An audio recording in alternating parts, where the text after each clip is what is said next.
Probably, however, when you think of resources from the ocean, you think more about seafood, fish, shellfish, things like that.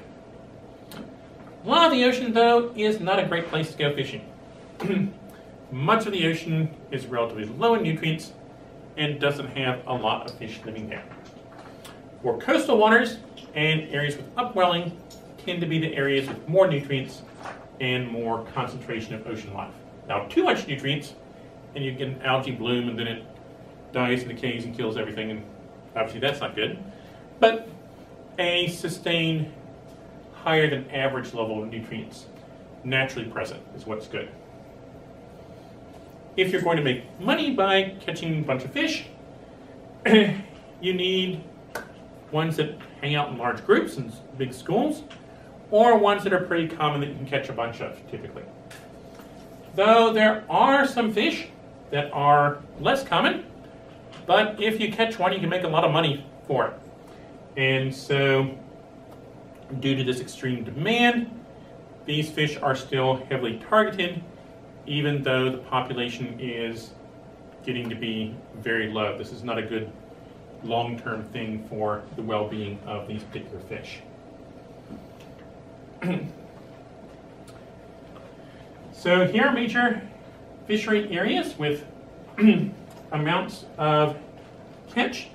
Now these amounts do reflect official numbers, which does not include all the illegal fishing.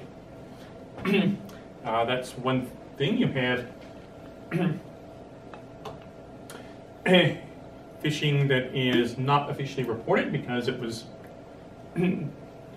not supposed to be there. For example, when my cousin was working with the Coast Guard up and around Alaska, he stopped a Chinese fishing boat that was in U.S. waters and saved a good chunk of the national supply of fish sticks. It was a rather large haul of fish that they had illegally. Again, although it's suffering from overfishing, it's still a relatively rich fishing area off of the eastern coast of Canada area. Dr. Olive was talking about taking a boat across the Atlantic, and right around there things were dangerous because if the night would be foggy, then a bunch of Asian fishing boats would sneak in with their lights and radar and collision protection stuff turned off in order to try to grab fish from Canadian waters. And of course, if a giant fishing boat with its lights off runs into a small sailboat, and that's not good news for the small sailboat. Another thing that these amounts are not counting is all the stuff that's thrown overboard. This includes the fish caught that they didn't want, but also you have the, okay, the rule says that I can bring back, say, 500 cod. We've caught 500 cod, but some are kind of small. So we'll keep fishing. Hey, here's a bigger one. I can get more and more for that. Okay, toss one of the little ones back. Yeah, it's been in the freezer for a week. It's dead, but see, we only have 500 cod we're bringing in. Yeah, but you killed 1,000 of them. Again, how these numbers match up to how many are actually being caught and killed, there are some issues.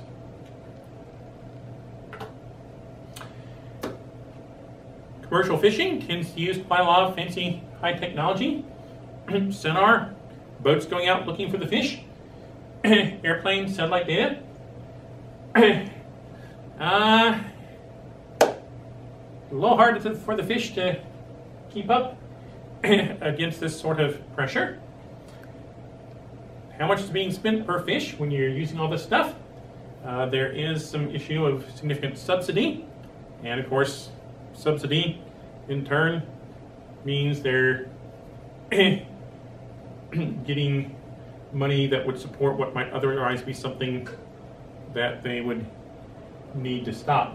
So having these subsidies may tend to help the industry keep going, fishing more, depleting the resources. Another challenge here, this is what, say, US, Europe, Japan has, and able to go and catch lots of fish in waters of poorer countries that don't have great enforcement of the fishing laws, or maybe we'll pay you this much to fish here. Well, we need the money. And so you have it happening. Another place where you have problems with this going on is Somalia. There's no effective government there, so anybody can come in and catch the fish, which means there's less fish there for the local fishermen. Okay, we're not catching enough fish to make money. What else is out there that we could do to make money? There are a bunch of boats with people. Bet the people have money. Arr! Piracy has been an increasing problem because, well, they can't make money fishing. So, do something else.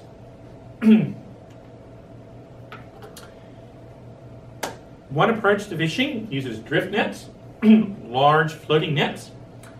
Of course, net, whatever gets stuck in it, is stuck. So this is not just the target fish, but various other things.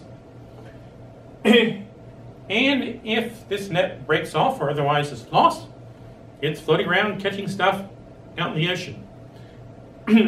These days, nets are often made of artificial fibers, which do not decay readily. So it's lasting out in the water for quite a long time, more so than what a natural fiber net would do. 1989, UN passed a rule saying that these drift nets can't be more than 2.5 kilometers long. That's still huge. Also, there's no particular way that gets enforced. It's just if you're obeying the law, then you don't have your nets that big.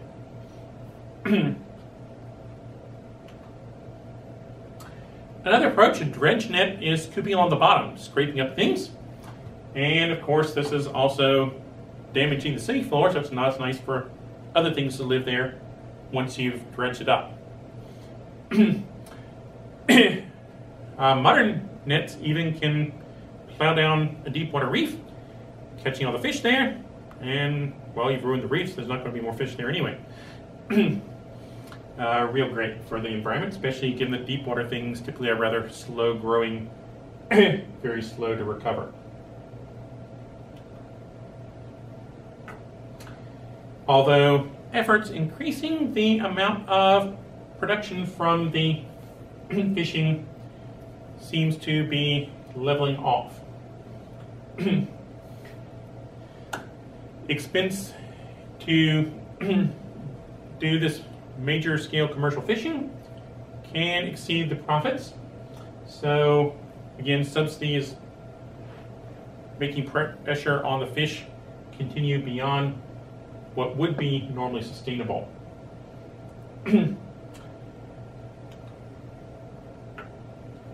Overfishing is a big problem. Naturally, populations of many fish will go up and down year to year.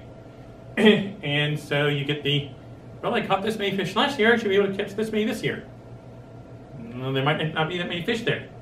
You have to pay attention to the changes going on.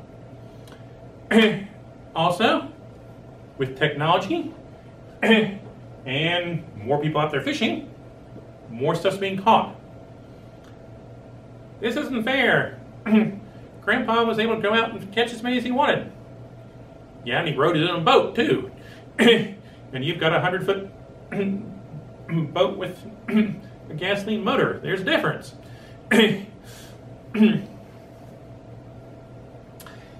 There's a tendency, not just for fisheries, for people to assume that natural resources are just unlimited. You can keep on grabbing as much as you want. It is not true. For example,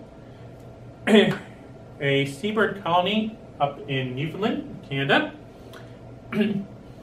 folks discovered the birds laid one egg per year, but if something happened to that first egg, they were able to lay one more to replace it. Okay, so if you want to be able to harvest the bird's eggs, make a profit, you could take some eggs and then relay and maintains the population. What did people do? Go across the island, smash every egg they could find, birds relayed, grab all those eggs and sell them as fresh eggs. The bird population declined. Duh, there are no baby birds. What do you think is going to happen? Here in North Carolina, clam kicking is an approach where you use the propeller wash from your boat to wash away the sand, expose clams, and you can gather up a bunch of clams that way. And you made a big hole in the bottom of the ocean there.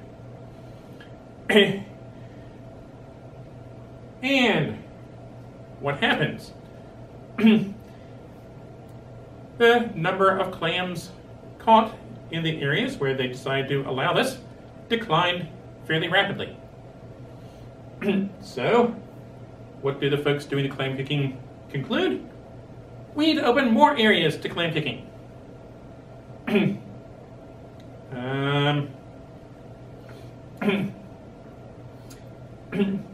No, you're decreasing the population. It's not sustainable. Not such a good idea. Yeah, they claim that making this big hole is just what the clams want to grow in, but somehow the clams don't think so.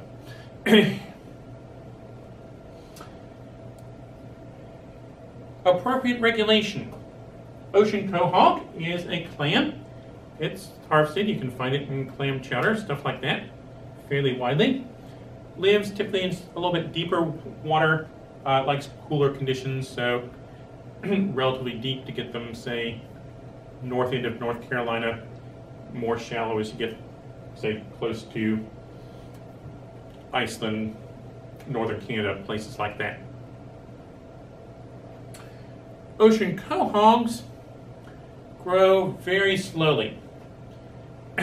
Typical age may be 100 to, I think the current record holder is over 500 years old. It's going to take a long time to replace the clams that you harvest. Is just digging up all the clams you find a good idea? Not to have a long-term fishery. What are they doing? Dig up all the clams here, dig up all the clams there. Hey, we found more clams. Yeah, because you went someplace else because you dug up all the ones in the first place. So, having a proper understanding of the life history of the organism is important to appropriately regulating the fishery. Another option would be to grow the things yourselves, mariculture. This is increasingly common. About a quarter of seafood today, salmon, oysters, and mussels are especially often grown.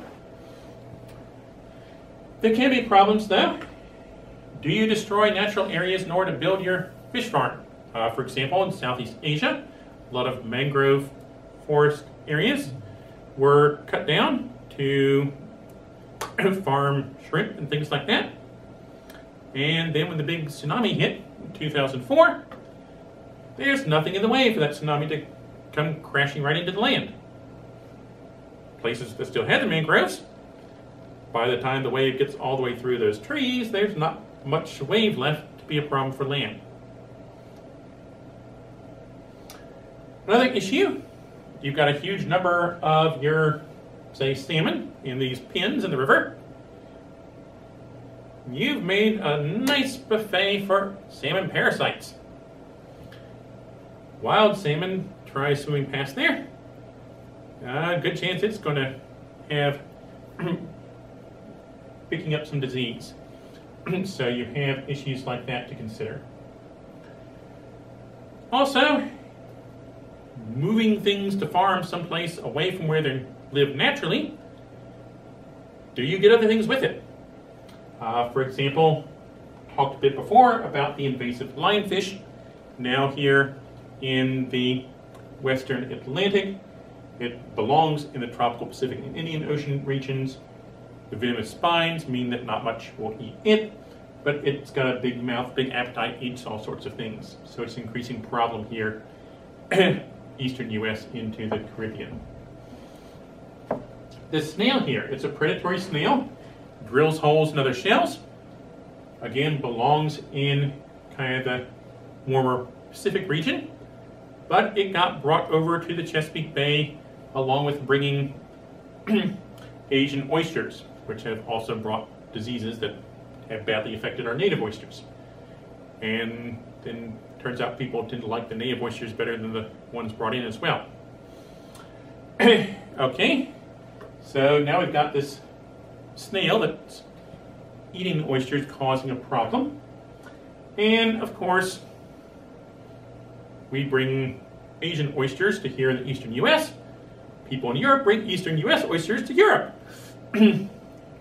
Why not just grow your local oyster? At any rate, bringing things to Europe, not only did they get the oysters, but they got slipper shells, which will sit on top of the oysters and compete with them. And so slipper shells turn up in England, are a nuisance for their oyster beds. Make it across the channel, turn up in Belgium, problem for their oyster beds. Get down to France. Hey, it's the escargot.